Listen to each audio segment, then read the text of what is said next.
হাতত অধিকাৰ আছে আৰু আমি সেই অধিকাৰ সাব্যস্ত কৰিম। কোনো অন্য জাতিয়ে, কোনো বহিৰাগতে, কোনো বাংলাদেশীয়ে আহি আমাৰ পৰা আমাৰ অধিকাৰ কাঢ়ি লৈ যাব নোৱাৰে। সেয়া আহোমৰ দিনতো পৰা নাছিল, মোগলে পৰা নাছিল, মানে পৰা নাছিল, ইংৰাজে পৰা নাছিল। গতিকে তুমি কোন? তোমালোক কোন?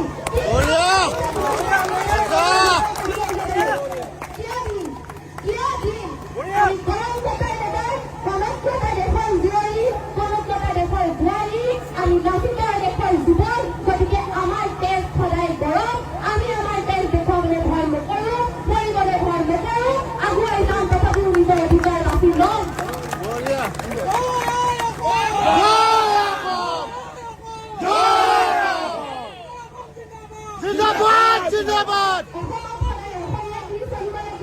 অসমত থিৰং দিয়া জাতিৰ গিৰি চলিব লাগিব, যাতে কোনো অন্য জাতি, অন্য ব্যক্তিয়ে বাংলাদেশী, বিহাৰী, বেলেগ কোনো ধৰণৰ বহিৰাগতই আহি আমাক আমাৰ অধিকাৰৰ পৰা বঞ্চিত কৰিব নোৱাৰে।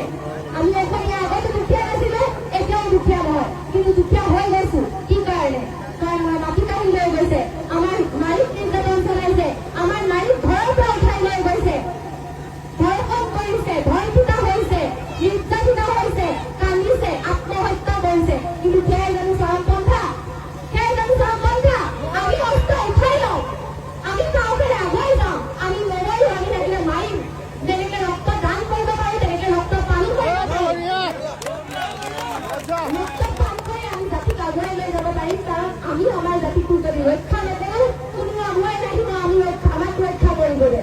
গতিকে এতিয়াৰ সময়, এতিয়া এটা সুন্দৰ সময়। গতিকে বীৰ ৰাচিৰ সেনাই অসমে আমাক সহায় কৰিছে, তাৰ লগতে আমাৰ ঢুঙৰ সকলো ৰাইজে দেখিছে আমাৰ ঢুঙত কেনেকুৱা ধৰণৰ অৱস্থা হৈ আছে।